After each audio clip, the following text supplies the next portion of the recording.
ദിലീപ് നായകനാവുന്ന തങ്കമണി എന്ന ചിത്രത്തിന്റെ ടൈറ്റിലും മോഷൻ പോസ്റ്ററും എല്ലാം പുറത്തുവന്നതിന് പിന്നാലെ കേരള രാഷ്ട്രീയത്തിലും സിനിമാ പ്രേമികൾക്കിടയിലും വൻ ചർച്ചയാവുകയാണ് തങ്കമണി. ചിത്രം പുറത്തിറങ്ങുന്നതിന് മുമ്പ് നമുക്കൊന്ന് തങ്കമണിയിലേക്ക് പോയി വന്നാലോ? ഒരു പെണ്ണിന്റെ പേരെന്ന് പറഞ്ഞ് അവസാനിപ്പിക്കാൻ വരട്ടെ.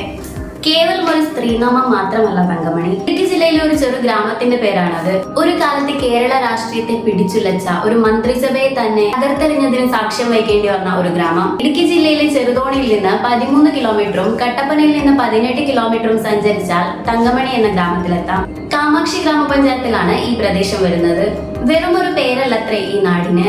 പണ്ട് ഈ പ്രദേശത്ത് താമസിച്ചിരുന്ന ആദിവാസി മൂപ്പന് 3 പെൺമക്കളുണ്ടായിരുന്നു. അതിൽ തങ്കമണി എന്ന മകൾക്ക് സ്ത്രീധനമായി നൽകിയ ഭൂപ്രദേശം അത്ര ഈ സ്ഥലം. ഇതാണ് തങ്കമണി എന്ന പേര് ഈ സ്ഥലത്തിന് കിട്ടുവാൻ കാരണമായി പറയുന്നത്. ഈ ആദിവാസി മൂപ്പന്റെ മറ്റു മക്കളായ കാമാക്ഷി, നീലി എന്നിവർക്ക് നൽകിയ സ്ഥലങ്ങളാണ് കാമാക്ഷി, നീലിമേൽ എന്നീ പേരിൽ അറിയപ്പെടുന്ന സമീപ പ്രദേശങ്ങൾ. കാര്യമായ സ്ഥലചിഹ്നങ്ങളൊന്നും ഇല്ലാത്ത ഒരു സ്ഥലമാണ് തങ്കമണി. ഇന്ന് കാണുന്ന നാടിനെ വെച്ച് തങ്കമണിയെ നമുക്ക് വിലയിരുത്താൻ പറ്റില്ല. കേരള രാഷ്ട്രീയത്തെ പിടിച്ചുലച്ച ആ കാലഘട്ടത്തിലേക്ക് നമുക്കൊന്ന് പോകേണ്ടതുണ്ട്. 1980കളിലേക്ക്. അന്ന് ഈ നാട്ടിലെ റോഡുകൾ ഗതാഗത യോഗ്യമായിരുന്നില്ല. കട്ടപ്പനയിൽ നിന്ന് തങ്കമണിയിലേക്കും തിരിച്ചും ചില ബസ്സുകൾ സർവീസ് നടത്തിയിരുന്നു. കട്ടപ്പന തങ്കമണി റൂട്ടിൽ പാറമട എന്ന സ്ഥലത്തിന് ശേഷം വളരെ മോശമായിരുന്നു റോഡിന്റെ അവസ്ഥ. അതുകൊണ്ട് തന്നെ മിക്ക ബസ്സുകളും പാറമടയ്ക്ക് ശേഷം സർവീസ് അവസാനിപ്പിക്കും. തങ്കമണി വരെ ടിക്കറ്റ് എടുത്തവരും ഇവിടെ ഇറങ്ങി നടന്നു പോകണം എന്നതായിരുന്നു ബസ് ജീവനക്കാരുടെയും ഉടമകളുടെയും എഴുതാത്ത നിയമം. ബസ് ജീവനക്കാരുടെ ഈ നടപടിയോട് നാട്ടുകാർക്ക് വലിയ രീതിയിൽ എതിർപ്പുകൾ ഉണ്ടായിരുന്നു. പ്രത്യേകിച്ച് ബസ്സിൽ സ്ഥിരമായി യാത്ര ചെയ്തിരുന്ന കോളേജ് വിദ്യാർത്ഥികൾക്ക്. 1986 ഒക്ടോബർ 21 പതിവ് പോലെ എലൈറ്റ് എന്ന് പറയുന്ന ഒരു സ്വകാര്യ ബസ് പാറമട കഴിയുന്നതോടെ സർവീസ് അവസാനിപ്പിച്ചു. യാത്രക്കാർ ഇറങ്ങാൻ തുടങ്ങിയതോടെ ഒരു കോളേജ് വിദ്യാർത്ഥി പ്രതിഷേധ സ്വരമുയർത്തി. ബസ് തങ്കമണി വരെ പോകണമെന്നതായിരുന്നു വിദ്യാർത്ഥികളുടെ ആവശ്യം. എന്നാൽ ബസ് ജീവനക്കാർ ഈ വിദ്യാർത്ഥിയെ ക്രൂരമായി മർദ്ദിച്ച് ബസ്സിൽ നിന്ന് പുറത്തേക്ക് വലിച്ചെറിഞ്ഞു. വിവരമറിഞ്ഞ തങ്കമണിയിലെ ജനങ്ങൾ സംഘടിച്ചു. ഇനിയും ബസ് ഉടമകളുടെ ഗുണ്ടായുസത്തിന് നിന്നുകൊടുക്കില്ലെന്ന് ഗ്രാമത്തിലെ ചെറുപ്പക്കാർ പ്രഖ്യാപിച്ചു. തൊട്ടടുത്ത ദിവസം, അതായത് 1986 ഒക്ടോബർ 22 ബസ് വന്നപ്പോൾ ബലം പ്രയോഗിച്ച് തങ്കമണിയിലേക്ക് കൊണ്ടുവരിക തന്നെ ചെയ്തു. വിദ്യാർത്ഥിയെ ആക്രമിച്ച ബസ് ജീവനക്കാർ മാപ്പ് പറയാതെ ബസ് അവിടെ നിന്ന് കൊണ്ടുപോകാൻ പറ്റില്ലെന്ന് നാട്ടുകാർ നടപടിയെടുത്തു. സംഭവം അറിഞ്ഞ ബസ് ഉടമയായ ദേവസ്യ കട്ടപ്പനയിൽ നിന്നും പോലീസുമായി എത്തി. അന്ന് കെ കരുണാകരനാണ് കേരളത്തിന്റെ മുഖ്യമന്ത്രി. അവരാകട്ടെ ബസ് ബലം പ്രയോഗിച്ച് കൊണ്ടുപോകാൻ ശ്രമിച്ചു. ഇത് പോലീസും നാട്ടുകാരും തമ്മിലുള്ള സംഘർഷത്തിന് കാരണമായി. പോലീസ് പ്രദേശവാസികൾക്കെതിരെ ലാത്തി വീശി. ജനങ്ങളാണെങ്കിൽ പോലീസിനെതിരെ കല്ലെറിഞ്ഞു. ഇതോടെ പോലീസ് തങ്ങളുടെ വിശ്വരൂപം പുറത്തെടുത്തു. ജനങ്ങളെ ക്രൂരമായി തല്ലിച്ചതച്ചു. സംഭവം വഷളാകുന്നത് കണ്ട പഞ്ചായത്ത് പ്രസിഡന്റ് മാത്യു മത്തായി തെക്കേമലയിലും ഫാദർ ജോസ് കോട്ടൂരും അന്നത്തെ സർക്കിൾ ഇൻസ്പെക്ടർ ആയിരുന്ന IC തമ്പാനുമായി ചർച്ച നടത്തി. ഇരുവരും പ്രശ്നം രമ്യതയിൽ തീർപ്പാക്കണമെന്ന് പറഞ്ഞെങ്കിലും തമ്പാൻ അത് കാര്യമാക്കിയില്ല. തമ്പാന്റെ നേതൃത്വത്തിലുള്ള പോലീസ് സംഘം പിറ്റേ ദിവസം തങ്കമണിയിലേക്ക് എത്തിച്ചേർന്നു. യാതൊരു മുന്നറിയിപ്പും ഇല്ലാതെ ജനങ്ങൾക്ക് നേരെ വെടിവെക്കാൻ ഉത്തരവിടുകയായിരുന്നു തമ്പാൻ ചെയ്തത്. വെടിവെപ്പിൽ കോഴിമല അവറാച്ചൻ എന്ന് പറയുന്നയാൾ സംഭവ സ്ഥലത്ത് വെച്ച് തന്നെ മരണപ്പെടുകയും മാത്യു എന്നയാൾക്ക് ഇരുകാലുകളും നഷ്ടപ്പെടുകയും ചെയ്തു.